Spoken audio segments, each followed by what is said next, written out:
నంద్యాల ప్రజలు మొత్తం చూడండి, ఇది పరిస్థితి మాది. మేము వైశ్యులం అని చెప్పి ఇంత దౌర్జన్యం మా మీద.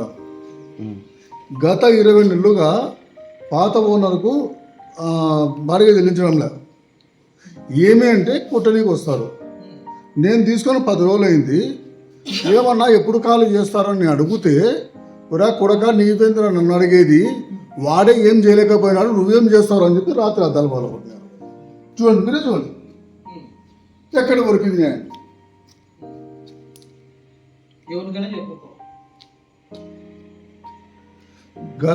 గత ఓనర్కు 20 నెలలుగా అద్దె చెల్లించలేదు. 20 నెలలుగా అద్దె చెల్లించలేదు గత ఓనర్కు. మేము తీసుకొని 10 రోజులు అవుతుంది ఇల్లు. ఏం బాగున్నారు మీరు అక్కడ? మేము ఎక్కడ బాగున్నాం సార్? 20 నెలలుగా అద్దె చెల్లించట్లేదు అతను. నాకు అమ్మిన అతను ఏం చెప్పినాడు, 20 నెలలు బాడిగ ఇవ్వాలన్నా మా అగ్రిమెంట్ మొత్తం నేను మీకు చూపిస్తాను. 20 నెలలుగా మాకు బాకీ ఉన్నాడు, ఆ బాకీ మీకు చెల్లేసుకోండి, మిగతా డబ్బులు మాకు ఏంటి అని చెప్పి మేము మాట్లాడుకున్నాము.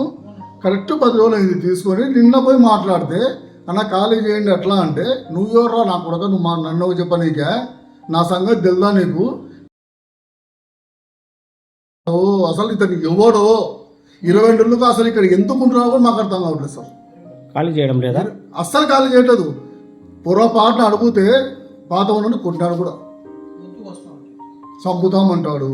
నిన్ను అసలు ఇతను ఎవడో ఏమన్నా ఈ ఐఎస్ఐ ఉగ్రవాదులకి ఏమైనా సంబంధం ఉందో ఇతని కూడా నాకు తెలియకుంటుంది. ఇంత బెదిరింపుల మా ఆస్తి మేము తీసుకొని కూడా ఇంత భయపడాలా వీళ్ళకాడ? అంటే వయసులము భయపడతాము, భయపెట్టి లేకుంటే ఏమన్నా రిజిస్టర్ చేసామంటే చేసిస్తాం సార్. ఎందుకు ఊరికే రిజిస్టర్ చేసిస్తాము? మాకెందుకు సార్? మేము గొడవలు చేసుకునే తోళ్ళం కాదు కదా వయసులము. ఏదో వ్యాపారం చేసుకుంటాము, బతుకుతాము. ఏమన్నా అప్పుడు ఉన్నారో ఆయనకు? ఏమన్నా ఎవరికి? నాకు అమ్మిన వ్యక్తికే 20 నెలల బాడిగ ఇవ్వాలి సార్. పోలీస్ స్టేషన్లో కంప్లైంట్ ఇస్తే పోలీస్ స్టేషన్లో రాసిచ్చినా నీట్గా 12 నెలల బాడిగ ఇవ్వాలా, 6 నెలలు నేను ఖాళీ చేస్తాను, మొత్తం మీకు బాడిగ ఇచ్చి ఖాళీ చేస్తా అని చెప్పి సిఏ గారు ఎదుట ఒక అగ్రిమెంట్ కూడా చేసుకుని పోయినాడు.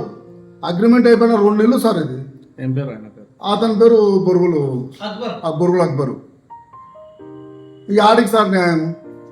మళ్ళీ పోలీస్ స్టేషన్లో కంప్లైంట్ ఇస్తే వాళ్ళు? స్టేషన్లో కంప్లైంట్ ఇచ్చినాం సార్ ఆల్రెడీ. ఒక 6 నెలల క్రితం కంప్లైంట్ ఇస్తేనే వాళ్ళు 6 నెలలు టైం ఇప్పించినారు.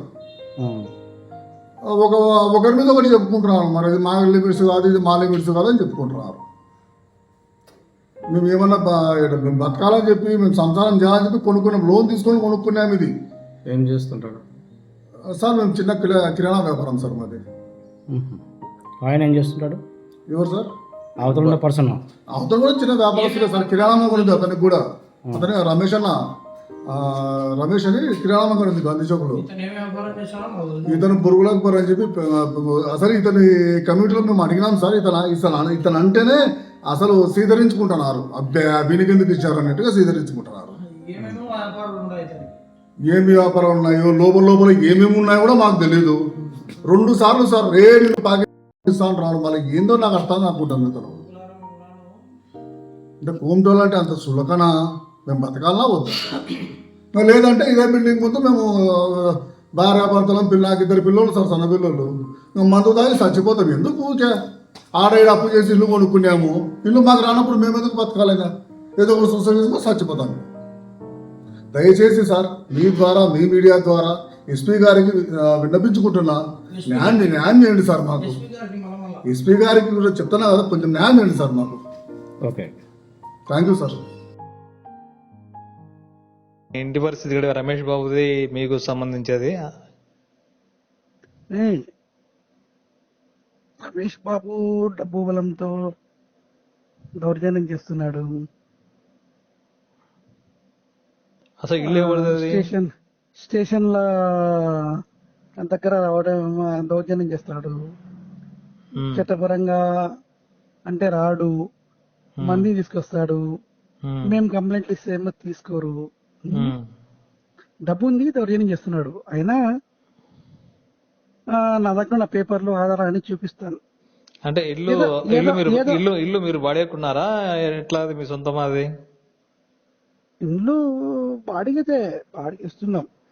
మరి 20 నెలలకు చెవ్వలేదంటే అసలు అన్ని అబద్ధాలు, దౌర్జన్యము, తర్వాత దౌర్జన్యము, గుండాయిజము ఉమ్. అనే సాక్ష్యాలన్నీ ఉన్నాయి మన దగ్గర.